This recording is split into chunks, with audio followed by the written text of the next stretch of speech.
तो आप सभी का सिर्फ पेपर में भी 1 से 2 घंटा बचा हुआ है ना, 1 ही घंटा बचा हुआ है अप्रॉक्स। तो आपको जल्दी जल्दी से ये क्वेश्चन कर लेना है, बिकॉज इतने ज़्यादा कमेंट्स आ रहे थे कि भैया हमारा 2 मार्क्स वाले क्वेश्चन एंड 3 मार्क्स वाले क्वेश्चन की रिवीजन जल्दी से जल्दी करवा दीजिए, बिकॉज हमें वो भूल गए हैं क्योंकि हम बड़े बड़े क्वेश्चन कंप्लीट करते रहे। तो जल्दी जल्दी से एक एक नज़र इसको देखते चलिए कि मूलरता किसे कहते हैं और मूलरता की इकाई सहित परिभाषा लिखिए। मैं जूम कर देता हूँ हल्का सा, यहाँ पर देख लेना है मूलरता किसी 1 लीटर विलयन में किसी विलेय के मूलों की संख्या, यानी कि मैं शॉर्ट में बताते जाता हूँ, ठीक है, जिससे आपको याद हो जाएगा, माइंड में बैठ जाएगा, पेपर में आप लोग लिख दोगे, ठीक है, अगर आपने कुछ भी नहीं पढ़ा है। 1 लीटर विलयन में उपस्थित विलेय के मूलों की संख्या कितनी होती है, मूलरता, ठीक है, 1 लीटर विलयन में। और इधर पे लिख देना है आपको सिंपल, 1 किलोग्राम विलायक में किसी मूलों की संख्या को क्या कहते हैं, मूललता। उसके बाद हेनरी का नियम लिख देना है, स्थिर ताप में, यानी कि जो स्थिर ताप पर रखा हुआ है पर किसी गैस के द्रव्य के विलेयता गैस के दाब के समानुपाती होता है, ठीक है, स्थिर ताप पर किसी गैस के द्रव्य में विलेयता गैस के दाब के समानुपाती होता है। उसके बाद ये वाला न्यूमेरिकल बहुत अच्छे से कर लेना, 120। यहाँ पर आपको NaOH का अणुभार देख लेना है, 40 है, विलयन का आयतन 2 है। मूलरता का सूत्र लगा देना है, विलेय के मूलों की संख्या बटे विलयन का आयतन, तो हो जाएगा अपने 120 बटे 40 मल्टीप्लाई 2, तो यहाँ पर आ जाएगा हमारा 3/2 यानी कि 1.5 मोल। उसके बाद ये क्वेश्चन याद कर लेना है, अणु संख्यक गुणधर्म, ठीक है, यहाँ पर आपको जल्दी जल्दी देख लेना है कि विलयन का वह गुण जहाँ विलेय प्लस विलायक के कणों की संख्या पर निर्भर करता है। इसके 4 होते हैं, परासरण, क्वथनांक में उन्नयन, हिमांक में अवनमन, वाष्पदाब में अवनमन। उसके बाद हम लोग मूल प्रभाव देख लेंगे कि किसी विलयन या विलायक के मूलों की संख्या, किसी विलयन और विलायक के मूलों की संख्या तथा विलयन के कुल मूलों की संख्या को मूल प्रभाव कहते हैं। इसका मूल प्रभाव का फॉर्मूला हो जाएगा n बटे में small n plus capital N। और यहाँ पर हम लोग बात करते हैं आदर्श विलयन अनादर्श विलयन, 100% मिलने वाला है, अच्छे से पढ़ लो। इसमें क्या करना है हमें, ये विलयन सभी सांद्रता एवं ताप पर राउल्ट के नियम का पालन करते हैं, ये विलयन सभी सांद्रता एवं ताप पर राउल्ट के नियम का पालन नहीं करते। इनके बनने पर आयतन के मान में परिवर्तन होता है, इनके बनने पर आयतन के मान में परिवर्तन नहीं होता। इसमें विलेय और विलायक के मिलाने पर ऊष्मीय परिवर्तन होता है, विलेय और विलायक के मिलाने पर ऊष्मा का परिवर्तन होता है। इसमें नहीं होता, इसमें होता है, ठीक है। इसमें एंथैल्पी का परिवर्तन नहीं होता, इसमें होता है। यहाँ पर एक चीज में बस नहीं हो रहा है क्योंकि इसके आयतन के मान में इसमें परिवर्तन नहीं होता, इसमें होता है, ठीक है, बाकी इन दोनों में नहीं होता, ठीक है। ये ओनली किस पर आई है, स्टूडेंट डिमांड पर ये वीडियो आई है, ठीक है, नहीं तो ये वीडियो बनाने का कोई मकसद नहीं था। यहाँ पर हमें करने हैं कोलरास का नियम, जल्दी से देख लो, किसी विद्युत अपघटनी तन्यता पर मूलल चालकता 2 मानों के योग के बराबर होती है, तो यहाँ पर हमें ये लिख देना है सिंपल, और इसके अनुप्रयोग भी लिख देना है, ओके।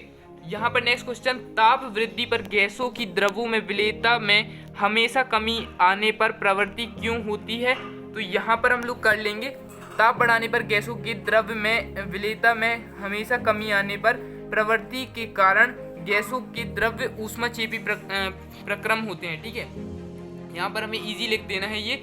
उसके बाद अधिशोषण से आप क्या समझते हैं, तो अधिशोषण वह प्रक्रिया है जिसमें किसी पदार्थ की सांद्रता उसके संपर्क में रखे पृष्ठ के स्थूल की अपेक्षा अधिक हो जाती है, ठीक है। अधिशोषण वह प्रक्रिया है जिसमें उसके पदार्थ की सांद्रता एवं उसके संपर्क में रखे पृष्ठ के स्थूल की अपेक्षा अधिक हो जाती है। उसके बाद हम लोग विलयन देख लेते हैं, ठीक है।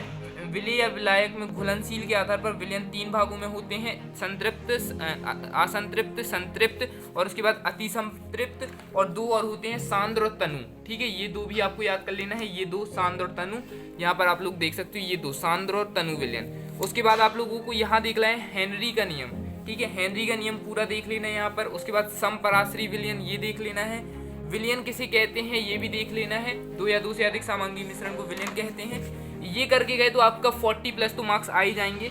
नॉर्मलता की देख लेना है, नॉर्मलता किसे कहते हैं, मूल प्रभाव किसे कहते हैं। उसके बाद विद्युत अपघट वे पदार्थ जो विलयन व गलित अवस्था में आयन देते हैं विद्युत अपघट कहलाते हैं, किसमें, विलयन व गलित अवस्था में, तो उसे क्या कहते हैं, विद्युत अपघट। संक्षारण किसे कहते हैं, वह अभिक्रिया जिसमें धातु की ऑक्सीजन नमी या अन्य रसायनों से धीमी अभिक्रिया को धीरे धीरे नष्ट करती हैं, वो हो जाती है हमारी संक्षारण। ये अपचयन हो गया हमारा, ठीक है। उसके बाद अवचयन हो गया।